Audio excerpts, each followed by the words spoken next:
പണപ്പെരുപ്പം എന്ന് പറയുന്നത് പ്രധാനപ്പെട്ട ഒരു സംഭവമാണ്. ഓരോ രാജ്യത്തും പണപ്പെരുപ്പം ഉണ്ടാവുന്നുണ്ട്. ഈ സന്ദർഭത്തിൽ എങ്ങനെ പണപ്പെരുപ്പത്തെ മറികടന്നുകൊണ്ട് സുരക്ഷിതമായി ഇൻവെസ്റ്റ് ചെയ്യാമെന്നുള്ളതിനെക്കുറിച്ചുള്ള ഒരു ചർച്ചയാണ് ഇപ്പോൾ നമ്മളോടൊപ്പമുള്ളത്. ശ്രീ കേണൽ ഉണ്ണിത്താനാണ്. നമസ്കാരം. നമസ്കാരം. അങ്ങേക്ക് ഈ പണപ്പെരുപ്പം വളരെ പ്രധാനപ്പെട്ട ഒരു ഘടകമാണ് ഇൻവെസ്റ്റ്മെൻറ്റിൽ. ഈ ഇന്ത്യയിൽ ഒരു പണപ്പെരുപ്പം ഉണ്ടാകാൻ പോകുന്നു എന്നുള്ളത് മനസ്സിലാക്കി കഴിഞ്ഞാൽ അവിടെ ഇൻവെസ്റ്റ് ചെയ്താൽ വലിയ ബുദ്ധിമുട്ടുകളുണ്ടാകും. മറു രാജ്യത്ത് സുരക്ഷിതമാണെന്ന് കണ്ടാൽ അങ്ങോട്ട് ഇൻവെസ്റ്റ് ചെയ്യാൻ പറ്റുമെന്നാണ് ഞാനൊക്കെ മനസ്സിലാക്കിയിട്ടുള്ളത്. എന്താണ് അങ്ങേക്ക് ഉപദേശം നൽകാനുള്ളത്? ഈ ഇൻഫ്ലേഷൻ എന്ന് ഇംഗ്ലീഷിൽ പറയും, അതിന് മലയാളത്തിൽ പണപ്പെരുപ്പം എന്ന് പറയും. പണം പെരുക എന്ന് പറഞ്ഞാൽ പെരുക്കുക എന്ന് പറഞ്ഞാൽ, കാരണം ഇന്നുള്ള ₹1 വില അടുത്ത വർഷം ₹1 അത് 95 പൈസയാകാം. ഡോളറിൻ്റെ കൈമാറ്റം തന്നെ, ഡോളറിൻ്റെ വിനിമയ നിരക്ക് അത് വേറെ, അത് ഒരു പ്രത്യേക സബ്ജക്റ്റാണ്. പക്ഷേ ഇന്ത്യയിൽ ഇന്നുള്ള ₹1 മൂല്യം അടുത്ത വർഷമാകുമ്പോൾ അത് കുറയും. എന്തുകൊണ്ട്? പണം, അതിൻ്റെ സാധനങ്ങൾക്ക് വില കൂടിക്കൊണ്ടേയിരിക്കുന്നു.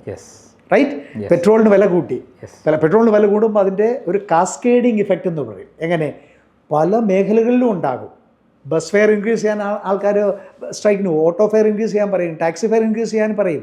റൈറ്റ്? അപ്പോൾ പെട്രോളിൻ്റെ ഡീസലിൻ്റെ വില കയറുന്ന റിലേറ്റഡ് നമ്പർ ഓഫ് ഇഷ്യൂസ് ഉണ്ട്. സാധനങ്ങളുടെ മാനുഫാക്ചറിങ്, പിന്നെ ഓരോ സാധനങ്ങളും മാനുഫാക്ചറിനും അതിനൊരു ഇൻപുട്ട് കോസ്റ്റ് ഉണ്ട്. അത് പറഞ്ഞ് നമ്മൾ ഒരു കാർ മാനുഫാക്ചർ ചെയ്തിരിക്കുകയാണ്. കാറിനാണെങ്കിൽ ബാറ്ററി വേണം, എൻജിൻ വേണം, സസ്പെൻഷൻ സിസ്റ്റം വേണം, ടയറ് വേണം, അതിൻ്റെ ഇൻഫോടെക് എന്ന് പറയുന്ന കംപ്ലീറ്റ് ഡിസ്പ്ലേ സിസ്റ്റങ്ങൾ, ഇപ്പോഴത്തെ മോസ്റ്റ് മോഡേൺ എക്യുപ്മെൻറ്റ്. അപ്പോൾ ഇതെല്ലാം കൂടെ ഇൻപുട്സ് എല്ലാം കൂടെ നോക്കി, ലേബറ്, പിന്നെ ഫാക്ടറി എസ്റ്റാബ്ലിഷ്മെൻറ്റ്, ഇതെല്ലാം കൂടെ കണക്ക് കൂട്ടിയാണ് ഒരു കാറിന് കമ്പനി വില നിശ്ചയിക്കും. അതിൻ്റെ കൂടെ അവരുടെ പ്രോഫിറ്റ് മാർജിനൂടെ വരും.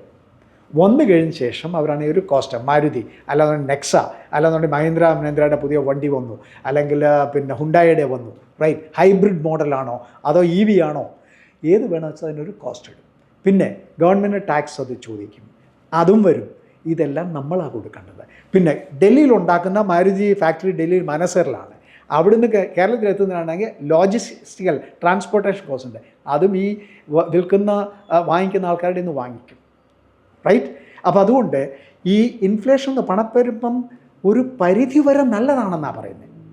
സാധനങ്ങൾക്ക് അല്പം വില കൂടിക്കോട്ടെ, റൈറ്റ്? അതനുസരിച്ച് ഈ പിന്നെ മോഡറേറ്റ് ഇൻഫ്ലേഷൻ എന്ന് പറയും അതിന്. പക്ഷേ എക്സസീവായി ഇൻഫ്ലേഷൻ ആയിക്കഴിഞ്ഞാൽ എല്ലാ സാധനങ്ങളും വില കൂടുതലാണ്. പക്ഷെ അത് വാങ്ങിക്കാൻ നമ്മുടെ കാശില്ല, കിട്ടുന്ന സാലറി അത് റിവൈസ് ചെയ്തിട്ടില്ല, ബോണസോ ഇൻസെൻറ്റീവോ ഒന്നും കിട്ടുന്നില്ല. കൂടുതൽ സാധനങ്ങൾ വിറ്റഴിഞ്ഞെങ്കിൽ മാത്രമേ കൂടുതൽ പ്രോഫിറ്റ് ഉണ്ടാക്കുകയുള്ളൂ.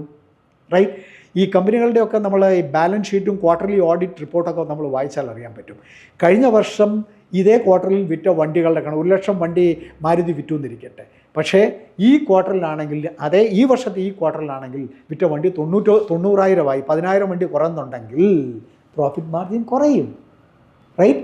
അപ്പോൾ അതുകൊണ്ട് ഈ പണപ്പെരുപ്പം എന്ന് പറയുന്നത് ഒരു പരിധി വരെ നല്ലതാണ്. എക്കണോമിക്കൽ ഗ്രോത്ത്, രാജ്യത്തിൻ്റെ സാമ്പത്തിക സുരക്ഷയും വളർച്ചയ്ക്കും നല്ലതാണ് ഒരു പരിധി വരെ. പക്ഷേ അത് അമിതമായി കഴിഞ്ഞാൽ അതിന് നെഗറ്റീവ് ഇമ്പാക്റ്റ് ഉണ്ടാവും.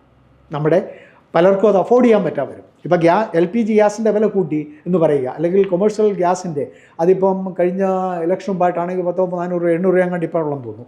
അതെ, നേരത്തെ 1,200 ആയിരുന്നു. റൈറ്റ്? അപ്പോൾ അതുകൊണ്ട് പലരും വാങ്ങിക്കുന്നത് മടിക്കും. നമ്മളാണെങ്കിൽ നമുക്ക് ഇപ്പോൾ ആണെന്നുണ്ടെങ്കിൽ ലേറ്റസ്റ്റ് ബജറ്റിലാണെങ്കിൽ അപ് ടു 12 lakh, കാരണം മധ്യവർഗത്തിൽപ്പെട്ട ആൾക്കാർക്ക് പിന്നെ വലിയ ഒരു ഹെൽപ്പാണ് ഈ നിർമ്മല സീതാരാമൻ്റെ ബജറ്റിൽ. 12 lakhs വരെ ഉള്ളവർക്കാണെങ്കിൽ ടാക്സ് കൊടുക്കണ്ട. റൈറ്റ്? അപ്പോൾ അതിലാണെന്നുണ്ടെങ്കിൽ പിന്നെ 78,000 rupees സ്റ്റാൻഡേർഡ് ഡിഡക്ഷനിൽ അതിൽ കൺസെഷൻ കിട്ടും. പക്ഷേ അത് കൂടുതലാണെങ്കിൽ ഓട്ടോമാറ്റിക്കലി ഇതേ ഉണ്ട്. പക്ഷേ ആ ബ്രാക്കറ്റിൽ നിന്ന് അത് ചേഞ്ച് ചെയ്തു.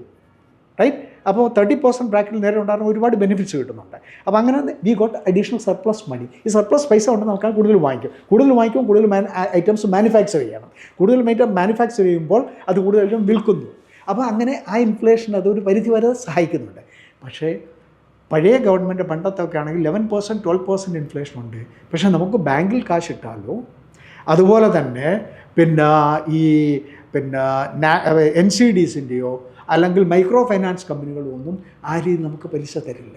സ്വർണത്തിനിപ്പോൾ വില കൂടി കിടക്കുക ആയതുകൊണ്ട് മുത്തൂറ്റ് ഫൈനാൻസോ മണപ്പുറം ഫൈനാൻസോ ഇവരെല്ലാവരും ഇപ്പം ഒരു പവൻ 8 ഗ്രാമോ അല്ലെങ്കിൽ 10 രൂപ കൊണ്ട് കൊടുത്താൽ 60,000 രൂപ വരെ ഇപ്പോൾ ആണെന്ന് നമുക്ക് വേണമെങ്കിൽ അതിൽ നിന്ന് അവിടെ പണയം വെച്ചിട്ട് എടുക്കാൻ പറ്റും. പണ്ടൊക്കെ ആണെങ്കിൽ സ്വർണ്ണത്തിന് വില കുറഞ്ഞ് കിടന്നുകൊണ്ട് എന്തായിരുന്നു, അത് 60,000 40,000 ആയിരിക്കാം, റൈറ്റ്? അവരവിടെ മാർജിനൊക്കെ നോക്കിയതിന് ശേഷമേ പൈസ കൊടുക്കുള്ളൂ. റിസ്ക് എന്ന് പറയുന്നത് അവിടെയും റിസ്ക് ഉണ്ട്. ആ റിസ്ക് എത്രമാത്രം എടുക്കണം നമ്മൾ ഇറ്റ്, അത് മാനേജ്മെൻറ്റ് ഡിസിഷനാണ്. അപ്പം അതുകൊണ്ട് വില കൂടുന്നത് നല്ലതാണ് ഒരു പരിധി വരെ. പക്ഷേ സ്വർണ്ണത്തിന് ഇത്രയും വില കൂടിക്കൊണ്ടേ ഇരിക്കുകയാണ്, ഇനിയും കൂടാമെന്ന് പറയുന്നു. അതുപോലെ ഓയിലിൻ്റെ വിലയാണെന്നുണ്ടെങ്കിൽ ഇപ്പോൾ ഏതാണ്ട് ഹോവറിങ് അറൗണ്ട് 70 റുപ്പീസ്, 72, 73, 75 പോകുന്നു, താഴുന്നു. പക്ഷേ അത് താഴ്ന്നു എന്നാലും ഇൻ്റർനാഷണൽ മാർക്കറ്റിൽ. പക്ഷേ പണപ്പെരുപ്പം കൺട്രോൾ ചെയ്യണം. അതിന് റിസർവ് ബാങ്ക് എന്ന് പറയുന്നത് വാച്ച് ഡോഗ് എന്ന് പറയുന്നത്. അപ്പോൾ അവരുടെ ഇൻ്റർവെൻഷനുണ്ട് പീരിയോഡിക്കലി. എല്ലാ 3 മാസമാണ് റിസർവ് ബാങ്ക് ആണെങ്കിൽ അവരുടെ പോളിസി. അതിൽ റെപ്പോ റേറ്റ്, ബാങ്കിൻ്റെ കടം കൊടുക്കുന്നതും ബാങ്കിന് കൊടുക്കുന്നതും ബാങ്ക് അതിൻ്റെ ഈ പ്രൈം ലെൻഡിങ് റേറ്റും ഇതെല്ലാം അവർ പിന്നെ അത് മോണിറ്റർ ചെയ്തതിന് ശേഷം പോളിസി അനൗൺസ് ചെയ്യും. കാരണം പണിപ്പോൾ ഒരു പരിധി വരെ ഓക്കെ പെർമിറ്റഡ്. പക്ഷേ ബിയോണ്ട് ദാറ്റ് നോ.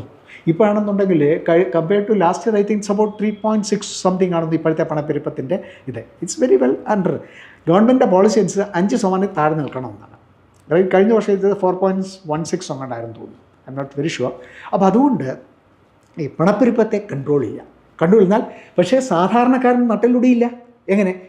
വെജിറ്റബിൾസ് വാങ്ങിക്കുന്നതിനാണെങ്കിലും എന്ത് സാധനങ്ങളും ഡെയിലി യൂസിനുള്ളതാണെങ്കിൽ വിലയാണെങ്കിൽ ഒരുപാട് കൂടാതിരിക്കുന്നതും വേണം. പക്ഷേ ഒരല്പം കൂടിയാലേ മാനുഫാക്ചറിങ്ങിലുള്ളവരെ സഹായിക്കും. അതനുസരിച്ച് അവർ ലാഭവിഹിതം അവരുടെ കൂടും, അതനുസരിച്ച് ഡിവിഡൻഡ് കൂടുതൽ കൊടുക്കും, അതനുസരിച്ച് ഷെയർസിലും മറ്റും ഇൻവെസ്റ്റ് ചെയ്ത് അവർക്കാണെങ്കിൽ കൂടുതൽ ബെറ്റർ ഡിവിഡൻഡ് കിട്ടും. It is all inter related എന്ന് പറയും. എല്ലാം അന്യോന്യം കണക്റ്റഡ് ആയിട്ടുള്ള സബ്ജക്ട്സാണ്. അപ്പോൾ അതുകൊണ്ട് ഇൻഫ്ലേഷൻ, മോഡറേറ്റ് ഇൻഫ്ലേഷൻ, ഒരു പരിധി വരെയുള്ള ഇൻഫ്ലേഷൻ നല്ലതാണ്. Like, subscribe and press bell button. Stay tuned for more videos.